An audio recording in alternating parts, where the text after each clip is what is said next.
Efesus pasal 1 ayat 22 menuliskan, "Dan segala sesuatu telah diletakkannya di bawah kaki Kristus, dan dia telah diberikannya kepada jemaat sebagai kepala dari segala yang ada." Sebelum kekepalaan Kristus dapat mencakup segala sesuatu, Allah harus menjadikan Kristus sebagai kepala gereja. Masa depan posisi Kristus di alam semesta ini berhubungan dengan posisinya di dalam gereja hari ini. Inilah mengapa Kristus menjadi kepala gereja merupakan perkara yang sangat penting. Kristus adalah kepala gereja, dan gereja adalah tubuh Kristus. Seluruh tubuh dipimpin oleh Sang Kepala. Tubuh tidak dapat hidup terpisah dari Sang Kepala. Bila tubuh terpisah dari Sang Kepala, satu-satunya hasil adalah kematian. Setiap gerakan tubuh manusia diatur oleh kepala. Bila kepala kehilangan fungsi, aktivitas seluruh tubuh akan terhenti, dan tubuh tidak akan dapat tetap hidup. Kepala adalah pusat kehidupan seluruh tubuh. Firman Tuhan memberitahu kita bahwa mereka yang memiliki anak Allah memiliki hidup. Seorang Kristen menerima hayat dari Tuhan, namun hayat ini tidak terpisah dari Tuhan. Hayat ini ada di dalam Kristus dan tidak terpisah dari Sang Kepala. Tanpa Tuhan kita tidak dapat hidup. Bila kita menjauh dan kehilangan persekutuan dengan Tuhan, kita akan segera kehilangan hayat. Karena itu, kita tidak dapat menjadi independen dalam hal apapun, karena hanya Tuhanlah Sang Kepala, dan hanya Dialah sumber hayat kita. Kristus adalah hayat tubuh. Dia jugalah otoritas tubuh. Bila kita tunduk pada otoritasnya, kita memiliki hayat. Bagi Kristus, menjadi kepala berarti Dia memiliki otoritas di dalam tubuh. Bila kita nampak perkara tubuh, secara spontan kita akan berada di bawah kendali Sang Kepala. Tubuh Kristus hanya dapat bergerak berdasarkan arahan Sang Kepala. Sebenarnya, otoritas yang sejati adalah hayat. Karena Tuhan adalah hayat kita, Dia memiliki otoritas atas kita. Ada atau tidaknya kita di bawah otoritas menentukan apakah kita nampak kehidupan tubuh atau tidak. Di dunia ini, orang yang tidak mematuhi perintah atasannya disebut melanggar otoritas. Kristus adalah Sang Kepala, maka kita harus patuh kepadanya. Mengikuti Tuhan berarti kita tidak berhak menentukan jalan kita sendiri, di mana Tuhanlah yang memutuskan langkah dan nasib kita. Tubuh harus tunduk dan taat kepada Sang Kepala. Bila kita damba menempuh kehidupan tubuh, kita harus menundungi kepala kita dan tidak memiliki pendapat, usulan, atau pemikiran pribadi. Bila Tuhan adalah Sang Kepala, kita tidak dapat menjadi kepala, dan orang lain pun tidak dapat menjadi kepala. Hanya Kristuslah Sang Kepala, dan karena itu, kita harus tunduk kepada Kristus. Namun yang sering terjadi, di dalam gereja ada terlalu banyak kepala. Ada banyak orang yang menjadi pemimpin. Ada banyak metode dan tata cara di dalam gereja. Kristus adalah kepala di surga, dan manusia ingin menjadi kepala di bumi. Ketika yang di bumi ini sejalan dengan kepala yang di surga, di sana ada ketaatan. Tetapi saat yang di bumi tidak sejalan dengan kepala yang di surga, maka terjadi ketidaktaatan. Pernahkah kita berkata kepada Tuhan, "Tuhan, Engkaulah Tuhanku. Aku tidak punya hak untuk membuat keputusan, dan aku pun tidak punya hak untuk memilih sesuatu. Kiranya Engkau melepaskan aku dari menjadi kepala atas diriku sendiri, dan melepaskan aku dari menjadikan orang lain sebagai kepala."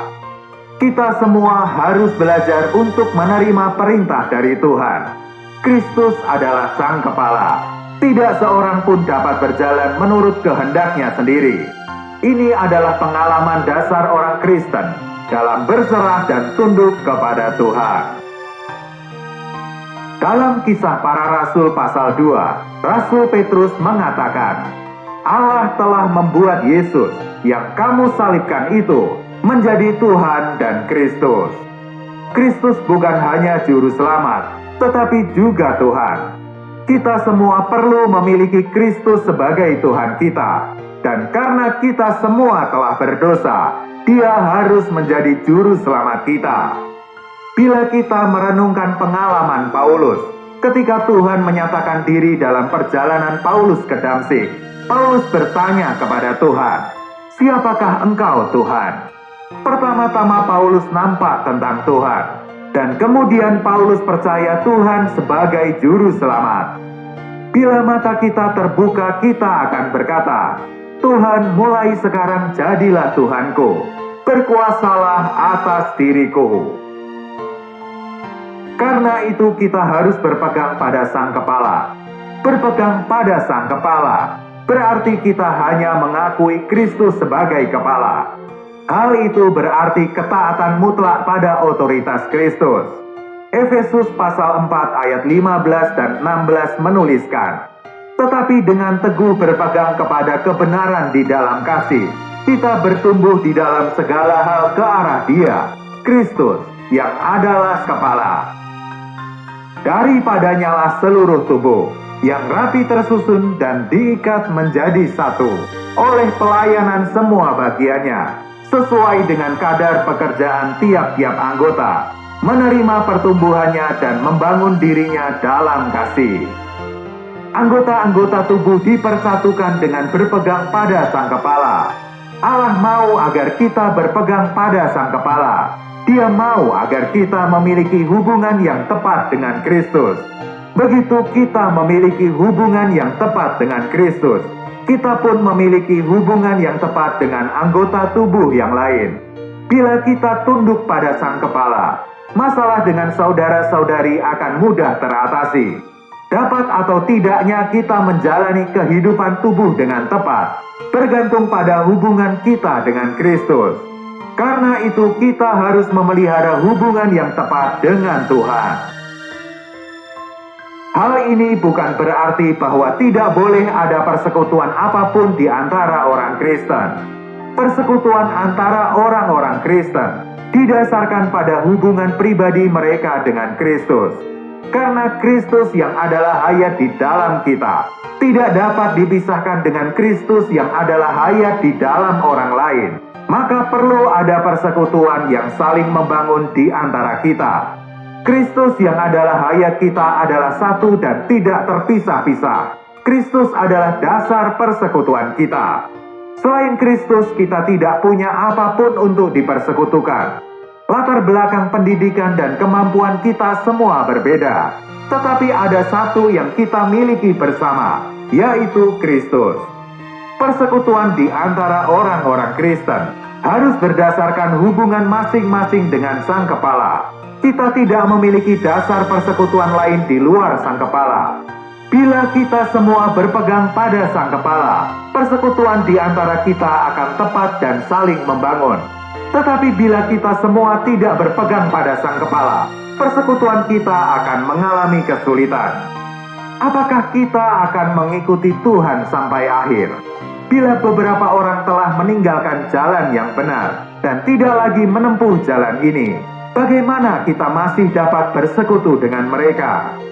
Karena itu, bila kita damba agar persekutuan kita dapat bertahan sampai pada akhirnya, kita harus mengikut Tuhan sampai pada akhirnya juga.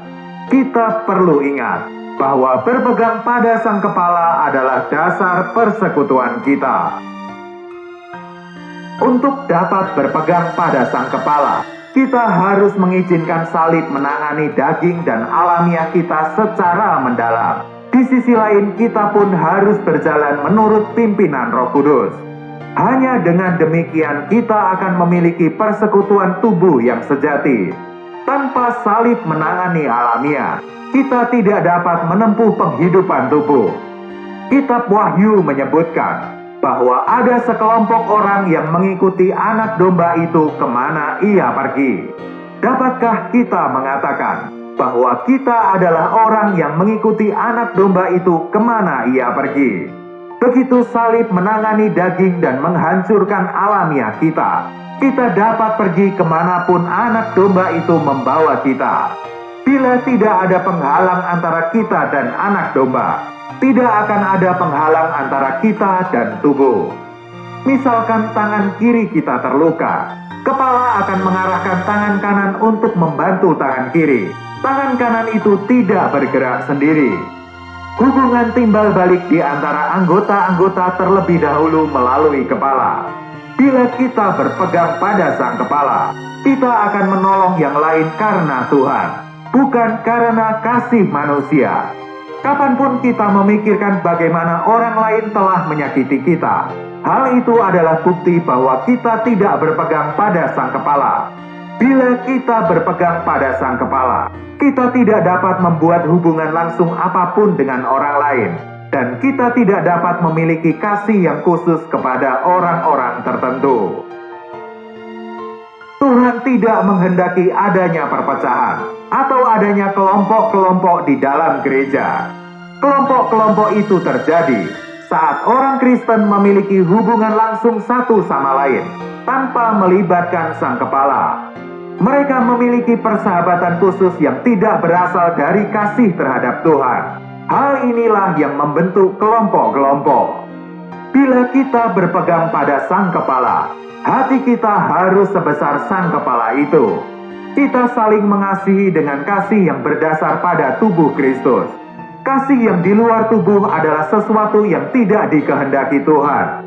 Orang Kristen harus saling mengasihi dengan berpegang pada sang kepala. Ini adalah satu-satunya cara untuk mencegah terjadinya perpecahan gereja. Rasul Paulus berkata, "Adakah Kristus terbagi-bagi?" Kristus tidak terbagi-bagi. Dia tidak memberikan kita dua pandangan yang berbeda pada saat yang sama. Perpecahan di antara anak-anak Tuhan adalah akibat tidak berpegang pada sang kepala. Bila kita mau berlutut dan berdoa bersama dan mengakui Kristus sebagai kepala, masalah akan dapat diselesaikan dengan mudah. Perkara rohani tidak pernah dinilai berdasarkan pendapat, pemikiran, atau doktrin manusia, karena hal itu bukan berpegang pada sang kepala. Roh Kudus bekerja memimpin kita. Roh Kudus juga memberi wahyu yang membuat kita berpegang pada sang kepala. Wahyu itu tersusun di dalam hidup kita. Wahyu ini ada di atas segala pertentangan dan argumen.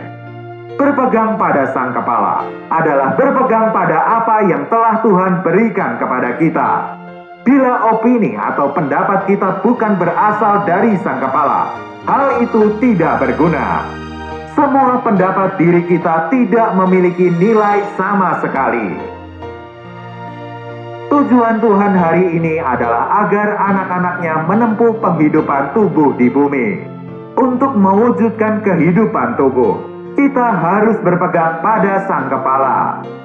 Kiranya Tuhan melimpahkan kasih karunia-Nya kepada kita, agar kita semua senantiasa dapat berpegang pada sang kepala, dan dengan tepat menempuh penghidupan tubuh. Tuhan memberkati.